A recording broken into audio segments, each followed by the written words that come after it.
আমাদের মাননীয় প্রধানমন্ত্রী নির্বাচন ইস্তেহারে যে কথাগুলো বলেছিলেন, ফ্যামিলি কার্ড দিবেন, কৃষক কার্ড দিবেন, 20,000 কিলোমিটার নদী খাল খনন, জলাশয় খনন করবেন।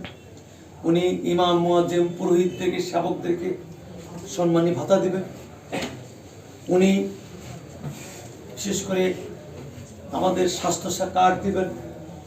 এইভাবে উনি যে কথাগুলো বলেছেন, আজকে আমরা পর্যায়ক্রমে দেখছি অনেকের এখনো সেই ভোটের কালির দাগ শুকায় নাই। সেই পর্যায়ক্রমে কিন্তু আমরা সেইগুলো পাইলট পদক হিসাবে বাস্তবায়ন করার চেষ্টা করছি। আমরা জানি আমাদের যে বর্তমান সরকার যে গণতান্ত্রিক সরকার, বাংলাদেশের 13 কোটি মানুষের সক্রিয় অংশগ্রহণের মাধ্যমে দীর্ঘদিন পর যে একটি অবাধ সুষ্ঠু নিরপেক্ষ নির্বাচন হয়েছিল, সেই নির্বাচনে জনগণের ম্যান্ডেট নিয়েই আমাদের দল বিএনপি, আমাদের সংসদ নেতা মাননীয় প্রধানমন্ত্রী তারেক রহমানের নেতৃত্বে আমরা একক সংখ্যাগরিষ্ঠ পাই নাই। আমরা জনগণের সেই নির্বাচনে প্রত্যক্ষভাবে আমাদের প্রতি যে প্রায় 51% আরও প্লাস ভোট আমাদের প্রতি সরাসরি সমর্থন দিয়েছে, সেই সমর্থনকে ধারণ করে আমরা সেই ইস্তেহারগুলো যেমন বাস্তবায়ন করার চেষ্টা করছি।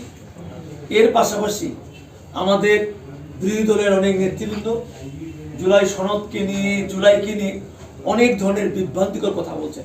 অথচ মাননীয় প্রধানমন্ত্রী আজকে সেনাবাহিনী একটি অনুষ্ঠানে বলেছেন যে জুলাই সনদের যেগুলো কথা আছে, যত অক্ষর আছে, আমরা প্রত্যেকটা অক্ষর, প্রত্যেকটা কথা অবশ্যই আমরা বাস্তবায়ন করব।